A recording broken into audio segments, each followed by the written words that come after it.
Hello viewers, welcome to filmi craft. நான் உங்கள் அருண்.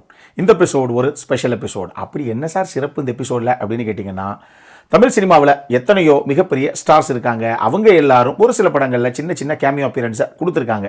ஆனால் ஒரு சில பேர் ஒரு சில படங்களில் சும்மா ஒரு 5 நிமிஷம் தான் நான் கேட்குறாங்க, சரி நடிச்சுட்டு போவான் அப்படிங்கிறதுக்காக அவங்க பண்ண ஒரு சின்ன கேமியோ பர்ஃபார்மன்ஸு கடைசியாக அந்த படத்தையே மிகப்பெரிய அளவில் தாங்கி பிடிச்ச வரலாறு இருக்குது.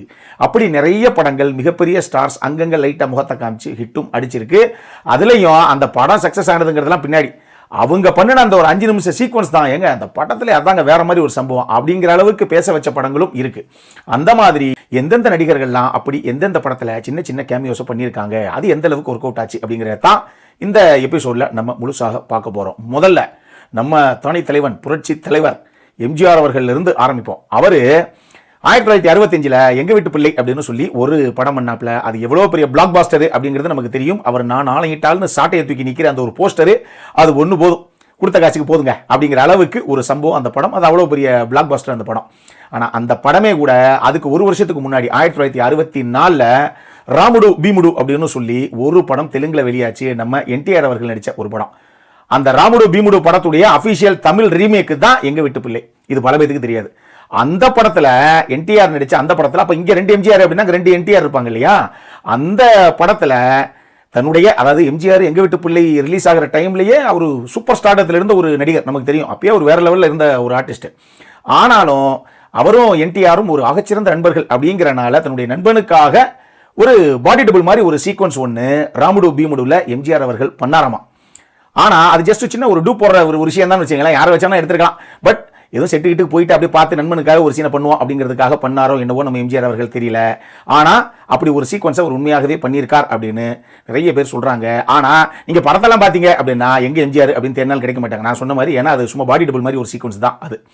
அடுத்து நம்ம நடிகர் திலகம் சிவாஜி கணேசன் அவர்கள் இருக்கார் இல்லையா? அவர் 1977 சாணக்கியா சந்திரகுப்தா அப்படின்னு சொல்லி ஒரு படம், அதுவும் தெலுங்கு படம் தான். அதுவும் என்டிஆர் நாகேஸ்வர ராவ் எல்லாம் நடிச்ச ஒரு படம். அந்த படத்துல அலெக்சாண்டர் தி கிரேட் அப்படின்னு ஒரு சின்ன கேரக்டர்ல வந்துட்டு போவாப்ல. அது தெலுங்கு படம். ஏன்னா இங்க நம்ம சிவாஜி சார் தெலுங்குல போய் இப்படி ஒரு படம், இப்படி ஒரு சின்ன கேமியோ கொடுத்தார் அப்படிங்கிறதெல்லாம் யாருக்குமே தெரியாது இல்லையா? அந்த மாதிரி அவருமே ஒரு சின்ன கேமியோ ஒன்று அப்ப பண்ணியிருக்காப்ல. இப்ப அடுத்து நம்ம ரஜினி கமல் அந்த வருஷனுக்கு வருவோம். நம்ம ரஜினி சாரை பொறுத்தளவுக்கு அவரு ராவ் படத்துல, ஷாருக்கான் ஹீரோ நடிச்ச அந்த ராவ் படத்துல I am city the robot அப்படின்னு வந்து நிற்கிற அந்த ஒரு சீனு ப்ரொமோஷனுக்கே எந்த அளவுக்கு உங்களுக்கு ஹெல்ப் ஆச்சு அப்படிங்கிறது தெரியும். ஒரே ஒரு அப்படி ஒரு 10 செகண்டுக்குள்ள வந்து நின்று போற ஒரு சீக்வன்ஸ் தான் அது. அது நம்ம ரஜினி சார் ஷாருக்காக பண்ண ஒரு காட்சி அந்த படத்துல. அதே மாதிரியே பிளட் ஸ்டோன் அப்படின்னு சொல்லி 1988 ஒரு இங்கிலீஷ் படம். அது இங்கிலீஷ் படம், நம்ம இந்தியன் ஃபிலிமே கிடையாது. அந்த படத்துல ஷியாம் பாபு அப்படின்னு சொல்லி ஒரு டாக்ஸி டிரைவர் கதாபாத்திரத்தில் வருவாப்ல ரஜினி சார். அது ஆக்சுவலி கேமியோ பர்ஃபார்மன்ஸ் அப்படின்னு நம்ம சொல்ல முடியாது. கொஞ்சம் த்ரூ அவுட்டா டிராவல் ஆகக்கூடிய ஒரு கேரக்டர் தான் வச்சுக்கோங்களேன். ஆனா அது நம்ம ஊர் படமே கிடையாது இல்லையா? அதனாலே நம்ம முதல் குறிப்பிட்டாகணும். ஒரு இங்கிலீஷ் படத்துல நம்ம ரஜினி சார் நடிச்சிருக்காப்ல அப்படிங்கிற ஒரு மேட்ரு அது. ஆனா எனக்கு ரஜினி சார் பண்ணதுலேயே அட்டகாசமான கேமியோவாக பட்டது இது அப்படின்னா, நம்ம ஊர்ல நாட்டாமை வெளியாச்சு இல்லையா? எந்த அளவுக்கு பட்டி துட்டி எல்லாம் அந்த படத்துடைய படமும் சரி பாடல்களும் சரி எந்த அளவுக்கு சக்கப்போடு போட்டுச்சு அப்படிங்கிறது நம்ம எல்லாத்துக்கும் தெரியும். அந்த படத்துடைய தெலுங்கு ரீமேக்காக பெத்ராயுடு அப்படின்னு சொல்லி ஒரு படம் ஒன்று அங்க வெளியாச்சு. மோகன் பாபு தான் ஹீரோ. அதுல நம்ம ஊர்ல சரத்குமார் 2 கேரக்டர் பண்ணார் இல்லையா? அப்பாவாக விஜயகுமார் பண்ணார் இல்லையா? அந்த மாதிரி அந்த படத்துல மோகன் பாபு 2 கேரக்டரையும் பண்ணியிருப்பாப்ல. அந்த விஜயகுமார் கேரக்டரை நம்ம ரஜினி சார் அங்க பண்ணியிருப்பாப்ல. அந்த படத்துல அவருடைய கேமியோ வேற லெவல்ல இருக்கும். மொத்தமாகவே ஒரு 10-15 நிமிஷத்துக்குள்ள வந்துட்டு போறோம் வச்சுக்கலாம் படத்துல. அதுலயும் அந்த நாட்டாம தீர்ப்ப மாத்தி சொல்லு அந்த டைலாக்கை யாரும் மறந்துருக்க மாட்டோம் தமிழ் வெர்ஷன்லயே. அந்த சீக்வன்ஸ், அந்த பஞ்சாயத்து சீக்வன்ஸை முடிச்சுட்டு இங்க விஜயகுமார் ஒரு எக்ஸ்பீரியன்ஸ்டான ஆர்டிஸ்ட். அவர் அந்த கதாபாத்திரத்துக்கு என்ன தேவையோ அந்த ஒரு திமிரு, அந்த ஒரு கம்பீரம் அப்படிங்கிற மாதிரி இந்த கதாபாத்திரத்தை பண்ணிட்டு அவர் கிளம்புற மாதிரி இந்த காட்சி இருக்கும். ஆனா பெத்ராய்டுல ரஜினி அந்த பஞ்சாயத்தை மொத்தமா முடிச்சு போட்டு இறங்கி வரும்போது அப்படியே ஒரு லோ ஆங்கிள் ஷாட்ல அந்த சுருட்டை தூக்கி சட்டுன்னு வாயில போட்டுட்டு டக்குன்னு பொருதி அப்படி அந்த சுருட்டை பத்த வச்சு நடக்கிற அந்த சீக்வன்ஸ் இருக்கு பாருங்க, வேற லெவல் மாசான சீக்வன்ஸ் அது. அப்பெல்லாம் அந்த மாதிரி ஒரு கேரக்டர் அவர் பண்ணணுங்கிற அவசியமே கிடையாது. ஆனா ரஜினி சாரும் மோகன் பாபுவும் எந்த அளவுக்கு பெஸ்ட் திக்கஸ்ட் ஃப்ரெண்ட்ஸ் அப்படிங்கிறது இண்டஸ்ட்ரிக்கே தெரியும். அதனால மோகன் பாபுக்காக பண்ண ஒரு சின்ன கேமியோ அப்பியரன்ஸ் அது. பட் வேற லெவலில் அந்த படத்தை தூக்கி கொடுத்தது தெலுங்குலேயே. இப்படி ரஜினி சார் ஒர்க்கம் பண்ணியிருக்காரு. கமல் சார் பண்ணதெல்லாம் நீங்க வந்து கணக்கிலே எடுக்க முடியாது. அவர் ஊருப்பட்ட படங்கள் வந்து கேமியோ அப்பியரன்ஸ் பண்ணியிருக்காப்ல. பட் இருந்தாலும் எனக்கு ரொம்ப ரொம்ப பிடிச்ச ஒரு சில படங்கள் எது அப்படின்னா, முதல்ல விஷயமே ரஜினி நடிச்ச தில்லுமுள்ளு. ரஜினி சார் நடிச்ச அந்த தில்லுமுள்ளு படத்துல கிளைமேக்ஸ்ல ஒரு லாயர் மாதிரி ஒரு சின்ன கேமியோ அப்பியரன்ஸ் ஒன்று கமல் சார் கொடுத்துருப்பாப்ல அந்த படத்துல. அதுவே என்னங்க ரஜினி படத்தில் கமலா அப்படிங்கிற மாதிரி பயங்கரமாக எல்லாரும் பேச வச்ச அது பாலச்சந்தர் படம் அப்படிங்கிறனால ரெண்டு பேத்தையும் சேர்த்து வச்சு அப்படி அந்த கிளைமேக்ஸில் அப்படி ஒரு விஷயத்தை வச்சிருப்பாப்புல. அதுவே ரொம்ப வந்து பேசப்பட்ட ஒரு விஷயம் தான் கமல் சார் அந்த படத்தில் கேமியோ பண்ணது. அதே மாதிரி மகளிர் மட்டும் இல்லை, இந்த 3 லேடிஸுக்கு கடைசியாக பாஸாக அப்படி வருவாப்புல. செம்ம க்யூட்டாக இருப்பார் கமல் சார் அந்த படத்தில். மகளிர் மட்டும் இல்லை அப்படி ஒரு கேரக்டர், அது ஒரு சின்ன கேமியோ, அதுவும் நல்லா இருந்தது. ஆனாலும் எனக்கு கமல் சாரை பொறுத்தளவுக்கு அவருடைய கேமியோலேயே ரொம்ப ரொம்ப பிடிச்ச ஒரு படம் எது அப்படின்னா, அதாவது நம்ம படையப்பால ஒரு டைலாக் ஒன்று வரும் இல்லையா, அட மாப்பிள்ள அவர் தாங்க ஆனால் அவர் போட்டிருக்க சட்டையெல்லாம் ஏது அப்படிங்கிற கதையா சதிலீலாவதி படத்தில், படத்தில் ஹீரோ என்னவோ ரமேஷ் அரவிந்த் தாங்க, அதுக்கப்புறம் கல்பனா ஹீரான்னு வந்து லீடு ஆர்டிஸ்ட்லாம் வேற, நான் சும்மா சைடில் வந்தவன் தான் அப்படின்னு நீங்கள் சொல்லிக்கிட்டா கூட நான் தான் படத்தில் ஹீரோ அப்படிங்கிற மாதிரி கமல் சாரும் கோவை சரளாவும் சும்மா அட்டகாசம் பண்ணியிருப்பாங்க அந்த படத்தை. சதிலீலாவதி பிடிக்காத நபர்களே இருக்க மாட்டாங்க. அந்த மாதிரி அந்த படத்தை கொண்டு வந்துருப்பாப்புல பாலு மகேந்திரா. அட்டகாசமான ஒரு, அது கேமியோன்னு சொல்ல முடியாதுன்னு வச்சுங்களேன், ஒரு சின்ன கதாபாத்திரம் தான். பட் அந்த கதையை எந்த அளவுக்கு அதை புல் பண்ணி எடுத்துகிட்டு போக முடியுமோ அந்த அளவுக்கு செம்மையாக கொண்டு போயிருப்பாப்புல கமல் சார் அந்த கதாபாத்திரத்தை கிளைமேக்ஸ் வரைக்கவே. இப்போ அடுத்து மௌனராகம் படத்தில் கார்த்திக்கு அமைஞ்ச மாதிரி அந்த ஒரு கதாபாத்திரம் இதுவரைக்கும் தமிழ் சினிமா திரையுலகிலே மொத்தமாகவே சொல்கிறேன், இன்னும் ஒரே ஒரு ஆர்டிஸ்ட்டுக்கு மட்டும்தான் அமைஞ்சிருக்கு. அது யார் என்னங்கிறது பின்னாடி பார்ப்போம். ஆனால் மௌனராகம் படத்தில் படம் ரேவதி ஒரு பக்கம் பெர்ஃபார்மன்ஸில் பயங்கரமாக ஸ்கோர் பண்ணிட்டு போய், அதுக்கப்புறம் மோகன் ஒரு பக்கம் பயங்கரமாக ரொம்ப சட்டிலாக இருப்பார். ஆனால் எஃபெக்டிவாக டைலாக் டெலிவரியில் அங்கங்கே 1-2 வார்த்தை தான் வரும். ஆனாலும் அந்த கதாபாத்திரம் ஐயோ பாவியா அந்த மனுஷன் அப்படிங்கிற அளவுக்கு மோகன் அட்டகாசம் பண்ணியிருப்பாப்புல அந்த ரோலை. இவ்வளவு இருந்தும் வெறும் 15-20 நிமிஷம் உள்ள வந்துட்டு போய் மொத்த படத்தையும் தன்வசப்படுத்தினது கார்த்திக் தான். அது நம்ம யாருமே மறுக்க மாட்டோம். அந்த மாதிரி ஒரு கேரக்டர், அந்த மாதிரி ஒரு ரைட்டிங், அந்த அளவுக்கு அது ரொம்ப அப்படி ஈஸியாக புல் ஆஃப் பண்ணியிருப்பார் பெர்ஃபார்மன்ஸில். அந்த கேமியோ ரோலுங்கிறத விட ஒரு 15-20 நிமிஷம் வரக்கூடிய ஒரு ரோல். அது கார்த்திக்னே எழுதப்பட்ட ஒரு ரோல். கார்த்திகை தவிர இன்னொரு ஆர்டிஸ்ட் அந்த அளவுக்கு கொண்டு வருவாங்களா அப்படிங்கிறது ஒரு $1 மில்லியன் கொஸ்டின். அந்த மாதிரி அமைஞ்ச ஒரு கதாபாத்திரம் கார்த்திக் அந்த படத்தில். அதே மாதிரியே ஆனந்த பூங்காற்று அஜித் ஹீரோவாக நடிச்ச அந்த படத்தில் கார்த்திக் ஒரு சின்ன பாட்டு வாத்தியார் மாதிரி ஒரு கேரக்டர் அப்படி வந்துட்டு போவாப்ல. அது ஒரு சின்ன ரோல் தான். பட் அந்த படத்துக்கு மிகப்பெரிய அளவில் வந்து ஒரு ரெகக்னிஷன் கிடைச்சது கார்த்திக்குடைய அந்த கதாபாத்திரத்துக்கு. அதே மாதிரியே பார்த்திபன் 1000-1 அந்த சோழ அரசராக அவர் வரக்கூடிய அந்த பர்டிகுலர் ஒரு சின்ன கதாபாத்திரம் தான் அதுவுமே. அந்த கதாபாத்திரமாகட்டும், அதே மாதிரி அந்தப்புறம் அப்படின்னு சொல்லி நம்ம சௌந்தர்யா, பிரகாஷ் ராஜ் எல்லாரும் நடித்த ஒரு படம், செம்மையான ஒரு படம் அது. அதில் பார்த்திபன் ஒரு சின்ன தமிழ் வெர்ஷனில் ஒரு சின்ன கேரக்டர் ஒன்று பண்ணியிருப்பாப்புல. உண்மையாக அப்பெல்லாம் அந்த படம் பார்க்கும்போது எங்க என்ன மாதிரி ஒரு கேரக்டரில் நாங்கள் இவ்வளோ ஈஸியாக அசால்ட் பண்ணிட்டார் பார்த்திபன் அப்படிங்கிற மாதிரி இருந்தது. அது ஆக்சுவலி ரொம்ப சாதாரண ஒரு கேரக்டர். அந்த கேரக்டருக்கு எப்படி பார்த்திபன் தன்னுடைய நக்கல் நையாண்டியில் எப்படி சில விஷயங்களை பண்ணியிருப்பாரோ அதை பண்ணி அந்த கேரக்டர் அந்த அளவுக்கு ஐயோ நீங்கள் புரியாகி போச்சுங்க அந்த கேரக்டருக்கு அப்படிங்கிற அளவுக்கு நம்மளை ரொம்ப பரபரக்க வச்சிருப்பாரு. அந்த கேரக்டரோட ரொம்ப நம்மளை அட்டாச்சாகவே வச்சிருப்பாரு. அந்த மாதிரி சூப்பரான ஒரு கதாபாத்திரம் அந்த கதாபாத்திரம் பார்த்திபனுக்கு. அதுக்கடுத்து இப்போ நம்ம விஜய் அஜித் இந்த ஜென்ரேஷனுக்கு வருவோம். நீங்கள் அஜித் எடுத்துக்கிட்டீங்க அப்படின்னா, எனக்கு அஜித் பண்ணதுலேயே ரொம்ப ரொம்ப ரொம்ப ரொம்ப பிடிச்ச ஒரு கேமியோ பெர்ஃபார்மன்ஸு அப்படின்னா அது நீ வருவாயின்னு தான். இப்போ கொஞ்ச நேரத்துக்கு முன்னாடி சொன்னேன், மௌன ராகத்தில் கார்த்திக்கு அமைஞ்ச மாதிரி தமிழ் இண்டஸ்ட்ரியிலேயே இன்னும் ஒரே ஒரு கதாநாயகனுக்கு தான் அப்படி ஒரு கேமியோ அமைஞ்சிருக்குன்னு, அது நீ வருவாயினில் அஜித்துக்கு அமைஞ்ச அந்த கதாபாத்திரம். படம் நெடுகளும் பார்த்திபன் ஒரு பக்கம் பயங்கரமாக ஸ்கோர் பண்ணி, தேவயானி ஒரு பக்கம் பயங்கரமாக ஸ்கோர் பண்ணா கூட அந்த 15-20 நிமிஷத்தில் எங்க என்ன கியூட்டு, என்ன சாமு, என்ன மாதிரி ஒரு பெர்ஃபார்மன்ஸுங்க அஜித் கிட்ட இருந்து அப்படிங்கிற மாதிரி சும்மா அள்ளி சாப்பிட்டு போயிருப்பாப்ல அஜித். அந்த ஒரு 15-20 நிமிஷம் தான் படமே. படம் பார்த்து முடிச்சதுக்கப்புறம் அஜித் மட்டும் தான் நம்ம மைண்டில் நிற்கும். அந்த கதையும் அப்படி தான். பட் அந்த கதாபாத்திரத்தை அந்த ஒரு சின்ன கேமியோவாக இருந்தால் கூட அது அந்த அளவுக்கு அழகாக கொடுக்கப்பட்ட அந்த கதாபாத்திரத்தை அவ்வளவு கியூட்டாக அள்ளி சாப்பிட்டு போயிருப்பாப்ல அஜித்.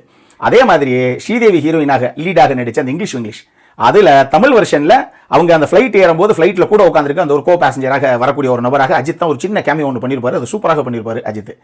இது தாண்டி உன்னிடத்தில் என்னை கொடுத்தேன் யாருமே மறக்க மாட்டோம். ஏன்னா சில்வர் ஜூப்ளி அந்த படம் அப்படி ஒரு சராமாரியான ஹிட்டு. கார்த்திக் தான் படத்தில் ஹீரோ, ரோஜா தான் ஹீரோயின் அப்படின்னு நமக்கு தெரிஞ்சா கூட கடைசியாக ரோஜாவை கல்யாணம் பண்ண போகிற அந்த ஒரு நபராக அஜித் அங்கங்கே லைட் அப்படி உள்ளே வந்துட்டு போனால் கூட அது சரியான ஒரு கேமியோ பெர்ஃபார்மன்ஸ். ரொம்ப நல்லா மெச்சூர்டாக பண்ணியிருப்பார். அதுவுமே அஜித் பண்ண ரொம்ப நல்ல கேமியோஸில் அதுவும் ஒன்று. இது முடிஞ்சிருச்சா? விஜய் எடுத்துக்கிட்டீங்க அப்படின்னா அவர் 2005 வெளியான அந்த சுக்ரன் அந்த படத்தில் அது கேமியோ இல்லை எக்ஸ்டெண்டட் கேமியோ எப்படி வேணால் வச்சுக்கோங்களேன், அந்த மாதிரி ஒரு கதாபாத்திரம் தான் அது. பட் இருந்தாலும் அவருடைய அந்த கேமியோ அந்த படத்துக்கு நிச்சயமாக ஒரு பலமாகத்தான் இருந்தது. அதே நேரத்தில் அவர் ரவுடி ரத்தோர் அப்படின்னு சொல்லி ஒரு படத்தில் ஒரு சின்ன கேமியோ ஒன்று கொடுத்துருந்தார். விக்ரமார்குடு அப்படின்னு சொல்லி நம்ம எஸ் ராஜமௌலி எடுத்த ஒரு படம். அந்த படம் தான் இங்கே தமிழில் நம்ம சிறுத்தை அப்படின்னு எடுத்தார். அதனால தான் சிறுத்தை சிவானே பேர் வந்துச்சுன்னு வச்சுக்கோங்க. அதே விக்ரமார்குடைய ஹிந்தி ரீமேக் தான் அந்த ரவுடி ரத்தோர். அக்ஷய்குமார் தான் அதில் ஹீரோ, பிரபுதேவா தான் அந்த படத்தை டைரக்ட் பண்ணுது. அந்த படத்தில் விஜய் அந்த சிந்தா அந்த பாட்டில் ஒரே ஒரு ஸ்டெப்பு மட்டும் அப்படி உள்ளே போடுற மாதிரி ஒரு செகண்ட் அப்படி உள்ளே வந்துட்டு அப்படி வெளியே போயிருப்பாப்பில் ஒரு ஸ்டெப்பை மட்டும் போட்டுட்டு, அதுவும் ஆக்சுவலி விஜய்க்கு ஹிந்தி படத்தில் முதல்ல ஒரு கேமியோ இல்லை அவர் பண்ண ஒரே ஒரு ஹிந்தி படம் எப்படி வேணாலும் நீங்கள் எடுத்துக்கலாம். அது அந்த ஒரு படம் தான். இத்தனைக்கும் ஆக்சுவலி துப்பாக்கி பட ஷூட்டிங்கில் மும்பையில் அவர் இருந்ததுனால அதுக்கு பக்கத்திலேயே இந்த ஷூட்டும் நடந்தது அப்படிங்கிறனாலேயே அவங்க அந்த கேமியோவுக்கு யூஸ் பண்ணிக்கிட்டாப்ல பிரபுதேவா. ஏன்னா அதுக்கு முந்தின படமாக தான் பிரபுதேவாவும் விஜயும் சேர்ந்து போக்கிரி அப்படின்னு ஒரு மிகப்பெரிய பிளாக் பஸ்டர் ஹிட் கொடுத்தாங்க. அதனால பிரபுதேவாக்காக அப்படி லைட்டாக போயிட்டு ஒரே ஒரு ஸ்டெப்பை மட்டும் போட்டு வந்துட்டாரு அந்த பாட்டில் விஜய். அடுத்து சூர்யாவை பொறுத்தளவுக்கு அவர் கரியர்லேயே மிகப்பெரிய அட்டகாசமான கேமியோ அப்படி அவர் பண்ணதே ரொம்ப கம்மியான கேமியோஸ் தான். இருந்தும் இருக்கிறதே மிகப்பெரிய கேமியோ அப்படின்னா எல்லாராலும் மிகப்பெரிய அளவில் பேசப்பட்ட அந்த விக்ரம் படத்தில் வரக்கூடிய ஒரு ரோலக்ஸ் கேரக்டர். சும்மா வேற மாதிரி 5 நிமிஷம் தான் மிரட்டி விடுற மனுஷன், அந்த மாதிரி ஒரு கதாபாத்திரம் அது. அதுக்கடுத்து சர்ஃபிரா அப்படின்னு சொல்லி ஒரு படம், அதாவது நம்ம சூர்யா தமிழில் பண்ணார் இல்லையா சூரரை போட்டு, அந்த படத்துடைய ஹிந்தி வெர்ஷன், அதுலேயும் ஒரு சின்ன கேமியோ ஒன்று பண்ணியிருப்பாப்ல சூர்யா. இந்த மாதிரி 2 படங்கள் அவருக்கு. தனுஷ் எடுத்துக்கிட்டீங்க அப்படின்னா ரூசோ பிரதர்ஸ் அவங்க எடுத்த அந்த கிரே மேன்லேயே ஒரு அசசினாக ஒரு கதாபாத்திரம் ஒன்று அப்படி வந்துட்டு போயிருப்பாப்ல, அப்படி நறுக்குன்னு அப்படி உள்ள வந்துட்டு போயிருப்பாரு தனுஷ். அந்த மாதிரி ஒரு கேமியோ அந்த படத்தில். அதே மாதிரி நம்ம பாண்டி அந்த படத்துலையும் அந்த எங்கர் வெர்ஷன் ஆஃப் நம்ம ராஜ்கிரண் அந்த கதாபாத்திரத்தை நம்ம தனுஷ் தான் லைட்டாக அந்த ஒரு சின்ன போர்ஷனை அவர் பண்ணியிருப்பாரு. இதெல்லாம் போக எனக்கு தனுஷுடைய கேமியோவில் படம் பெருசாக ஒர்க் அவுட் ஆச்சோ இல்லையோ, பட் அந்த கேமியோ சூப்பராக இருந்துச்சுங்க அப்படின்னு நான் நினைச்சது எது அப்படின்னா வைராஜா வைன்னு சொல்லி ஐஸ்வர்யா தனுஷ் இயக்குன ஒரு படம். அதுல அந்த குறிப்பிட்ட ஒரு சீன் ஒரு 5 நிமிஷம் அப்படி உள்ள வந்தாலும் போதும், யாருன்னு தெரியும்ல, குமாரே கொக்கி குமாரே அப்படின்னு வந்துட்டு போவாப்ல. அங்க இருந்து அந்த வேட்டி சட்டையோட அப்படி இறங்கிட்டு வந்து சீனு செம மாசான ஒரு சீக்வன்ஸ் அது தனுஷ் சூப்பரா பண்ணிருப்பாப்ல அந்த இடத்துல. இது போக அவரே தயாரிச்ச எதிர்நீச்சல்ல அந்த ஒரே ஒரு பாட்டுக்கு மட்டும் அவரும் 9 வந்துட்டு போவாங்க, அது நமக்கு தெரியும். அந்த மாதிரி அந்த ஒரு சம்பவம் அந்த படத்துக்குள்ள இருக்கு எதிர்நீச்சல்ல. சிம்புவை பொறுத்தளவுக்கு அவர் வர்ற படத்தெல்லாம் மோஸ்ட்லி சிம்புவாவே வருவாப்ல. அந்த மாதிரியே தான் அவருடைய கேமியோ எல்லாம் அமையும் அப்படின்னு வச்சுக்கோங்களேன். உதாரணத்துக்கு காக்கா முட்டையில் வருவாப்ல, நம்ம காற்றின் மொழியில் வருவார், மகான்னு சொல்லி ஒரு படம் நம்ம ஹன்சிகா மௌத்தனுடைய 50வது படமாக வந்துச்சு அந்த படத்தில் வருவாப்ல. இந்த மாதிரி பல படங்களில் சின்ன சின்ன அப்படி ஒரு 2 நிமிஷம் 1 நிமிஷம் அப்படி வந்துட்டு டப்பு டப்புன்னு போயிடுவாப்ல. இதெல்லாம் தாண்டி விஜய் சேதுபதி அது கேமியோ இல்லை, அவருடைய படங்களே கேமியோ அப்படிங்கிற லெவலுக்கு வருஷத்துக்கு ஒரு 20 படம் சார் 30 படம் சார் அப்படிங்கிற போது ஊடால இப்போ ஒரு 2-3 வருஷத்துக்கு முன்னாடி எல்லாம் இந்த வாரம் விஜய் சேதுபதி வாரம் அப்படிங்கிற கதையா ரிலீஸ் ஆனா 5 படம், அதில் 4 படம் விஜய் சேதுபதி படம் தான் அப்படிங்கிற லெவலுக்கு ரிலீஸ் ஆகும், உங்களுக்கே தெரியும். இருந்தாலும் இமைக்கா நொடிகளாகட்டும், ஓமை கடவுளே ஆகட்டும், இப்ப ஃபேமிலி மேன் சீசன் 3 அதுல அந்த மைக்கேல் வேதநாயகம் அந்த கேரக்டர் அவர் அந்த கேமியோவை உள்ள கொண்டு வந்த விதமாகட்டும்னு சொல்லி விஜய் சேதுபதியுமே ஒரு சில கேமியோஸ் வந்து ரொம்ப ரொம்ப பிடிச்சிருந்தது எனக்கு. அதில் இதெல்லாம் குறிப்பிட்ட படங்கள் அப்படின்னு தான் நான் சொல்லுவேன். இப்படி ஊறுப்பட்ட ஆர்டிஸ்ட் ஊறுப்பட்ட படங்கள் அங்கங்க உள்ள வந்தா கூட அந்த படம் நமக்கு எப்பயுமே ஞாபகத்தில் நிற்கிற அளவுக்கு ஒரு சம்பவத்தை செஞ்சு விட்டு போயிருக்காங்க. ஆனால் இதெல்லாம் தாண்டி இப்போ லேட்டஸ்ட் கோலிவுட் பஸ் என்ன அப்படின்னு கேட்டிங்களா, விஜயுடைய கடைசி படம் அப்படின்னு எல்லாரும் நினச்சிக்கிட்டு இருக்காங்க இல்லையா அந்த ஜனநாயகன். இந்த ஜனநாயகனில் தமிழ் சினிமாவின் முன்னணி 3 இயக்குனர்கள் அப்படின்னு ரொம்ப நாளாக இருக்காங்கல்ல, யார் நம்ம அட்லி, லோகேஷ் கனகராஜ், நம்ம நெல்சன். இந்த 3 பேருமே ஒரு சின்ன கேமியோ பெர்ஃபார்மன்ஸ் ஒன்று கொடுக்க போகிறாங்க, அண்ணனுக்காக இறங்கி செய்ய போகிறாங்க 3 பேரும் அப்படிங்கிற மாதிரி ஒரு கேள்வி. ஆனால் படம் ஃபைனலாக வெளியே வந்தால் தான் இவங்க கேமியோ உண்மையாக பண்ணாங்களா இல்லை அப்படியே பண்ணால் கூட அந்த சீன் கடைசியாக படத்தில் இருந்துச்சா அப்படிங்கிறது படம் வெளியே வந்து நம்ம ஃபைனல் அவுட்புட்லாம் பார்த்ததுக்கப்புறம் தான் நமக்கு தெரியும். அப்புறம் என்ன, இதுதான் இந்த எபிசோடு. இப்படி ஊறுப்பட்ட நடிகர்கள் அவங்க பண்ண ஊறுப்பட்ட படங்கள் அப்படின்னு பல விஷயங்கள் சேர்ந்தது தான் இந்த எபிசோடு. இதே மாதிரி இன்னொரு வீடியோவோட அடுத்த முறை உங்களை சந்திக்கிற வரைக்கும் இட்ஸ் அருண் சைனிங் ஆஃப்.